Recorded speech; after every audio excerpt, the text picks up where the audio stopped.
Okay guys, Rooster here in Tennessee, Cobra 29 LTD Classic. This is actually a customer video.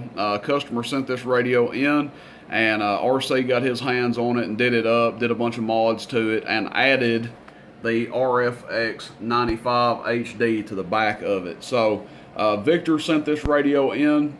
He provided the radio and is actually a super nice example of a Cobra 29 LTD. I would like to bought this thing off of him, actually. It's that nice.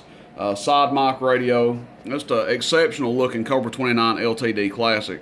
And I may start taking some of these in if you guys want to start sending some in for RC to do up. If you like how this 29 does, you're welcome to send yours in. Just, you know, keep in mind, if you send it in to have it modified, preferably it doesn't need any repairs, because then you get into a whole separate situation. So the price, the cost of adding the RFX 95 and tuning it up, that does not include a laundry list of repairs. A lot of people sometimes, I shouldn't say a lot of people, but what you get into sometimes, people send you a radio and they're like, oh, there's nothing wrong with it, I just want it modded and add the RFX 95 to it. And then you get it and you know, it's got a blown final, the receive's out on it, it's got a stuck meter, and you get into a whole list of stuff that's wrong. Then you got to repair it and mod it up. That's a whole separate thing. But let's get into this guy, tell you what's been done to it, test it out, and get this video wrapped up. VFO wind-up right here on the channel 9 switch. So it does have VFO wind-up. You turn it off, there's no VFO wind-up. You turn it on up to the channel 9, there is a VFO wind-up. So let's see if we can let you hear that real quick. Let's see, we got to go to sideband. Okay, so that's with it on, and that's with it off. So obviously the VFO windup is functioning. Moving down the line, variable power, variable dead key right here. We'll get into that here in a second. White LED light added, obviously power tune, peak tune, mod, whatever you want to call it, has been done to it. And then the RFX 95 is actually on the CB-PA switch. Such a nice radio, didn't really want to put some holes in the back of it, so opted to put it on the CB-PA switch. Down, you're just running the radio. Up, you're running the RFX 95. Really quiet receive on this radio. Obviously, if we turn the noise blanker off, we get that static level in there, but with the noise blanker up, really nice quiet receive. Okay, so first things first, let's test the radio by itself. We've got the RF power wide open. We're at 14.6 volts. It's changing between 14.6 and 14.7. I'll go ahead and key it up here. 50 watt slug, 50 watt element, middle scale. Okay, that's with the RF power wide open, 6 watts.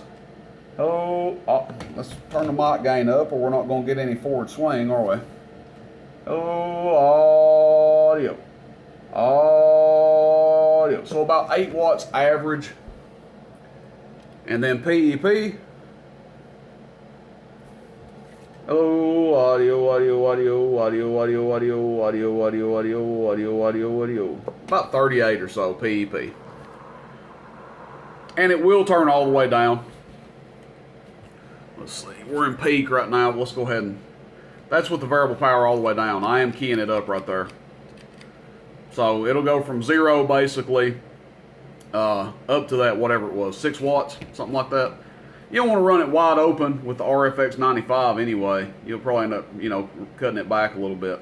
Let's go here, go ahead and turn the RFX 95 on, and we're going to end up having to change slugs, or elements, if I'm being proper. Slugs, that slimy thing that climbs around the ground. 500 watt element. Alright, so we've got our 500 watt element in there, and we're still looking at the middle scale. Now what I'm going to do, just briefly, I'm going to turn it wide open, just to see how much dead key we can get. Probably wouldn't run it that way, but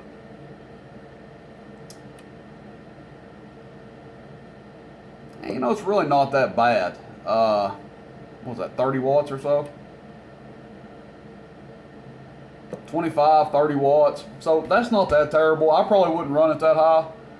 We'll back it down to about, let's say halfway. Hello.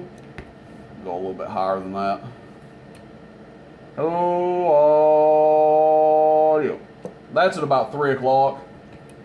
Ooh, audio. And it's swinging about 30 watts average right there. PEP.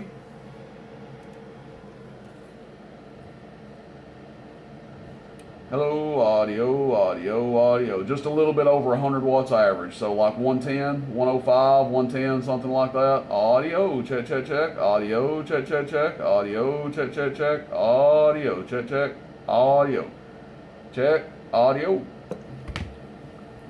If you want to get a, I don't even know, a fair representation of what it sounds like. Audio check. 1, 2, 3. Audio. Nah. Squealing. Probably not giving it justice here. Now the mic gain wide open. No wonder it was squealing. Audio check, check. 1, 2, 3. Audio check. 1, 2. Audio.